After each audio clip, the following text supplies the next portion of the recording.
ವಿರೋಧ ಮಾಡೋಕ್ಕಂತಿಲ್ಲ. ನಾವು ಆಂಜನೇಯನೂ ನಮ್ಮವ, ಶ್ರೀರಾಮನೂ ನಮ್ಮವ. ನಾನು ಕೇಳ್ತೀನಿ, ರಾಜೀವ್ ಗಾಂಧಿಯವರು ಅಯೋಧ್ಯೆ ಒಳಗೆ ರಾಮ ಮಂದಿರದ ಬಾಗಿಲನ್ನು ತೆಗೆಸ್ತವ್ರು ಯಾರು? ಈ ಮೋದಿನ? ಏನು ಅಡ್ವಾಣಿನ? ಏನು ಅಮಿತ್ ಶಾನ?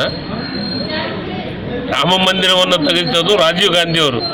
ಈ ದೇಶದ ಪ್ರಧಾನಮಂತ್ರಿ ಇದ್ದಾಗ ಅವರು ಆ ಬಾಕಲವನ್ನು ತೆಗೆಸುವಂಥ ಕೆಲಸವನ್ನು ಮಾಡಿದರು. ಇವೆಲ್ಲ ನಾಟಕ ಕಂಪನಿಗಳು BJP ಅವು. ಸುಮ್ಮ ಜಾತಿ ದೇವರು ಈಗ ಬಂದ್ಬಿಡ್ತಾರೆ. ಈಗ ಒಂದು 6-15 ದಿವಸದಾಗ ಈಗ ರಾಮ ಮುಗಿದ ತಕ್ಷಣ ಪಾಕಿಸ್ತಾನ, ಈಗ ರಾಮ ಮುಗಿದ ತಕ್ಷಣ ಪಾಕಿಸ್ತಾನ, ಇಲ್ಲಾಂದ್ರೆ ನಮ್ಮ ದೇಶದ ಸೈನಿಕರು, ಇಲ್ಲಾಂದ್ರೆ ಯಾವುದಾದ್ರೂ ಧರ್ಮ. ಈ ಕೆಲಸ ಮಾಡೋಕೆ ಈಗ ಜನರಿಗೆ ಗೊತ್ತಾಗ್ಬಿಡತ್ತೆ. ಈಗ ಇಲ್ಲಿದ್ದ ಜನರಿಗೆ, ಈ ದೇಶದ ಜನರಿಗೆ, ಈ ರಾಜ್ಯದ ಜನರಿಗೆ ಇವರು ರಾಮ ಮಂದಿರವನ್ನು ಎಲೆಕ್ಷನ್ ಚುನಾವಣೆಗೆ ಉಪಯೋಗ ತೊಗೊಳಕತ್ತಾರೆ ಅನ್ನೋದು ಎಲ್ಲರಿಗೂ ಅರಿವಿದೆ.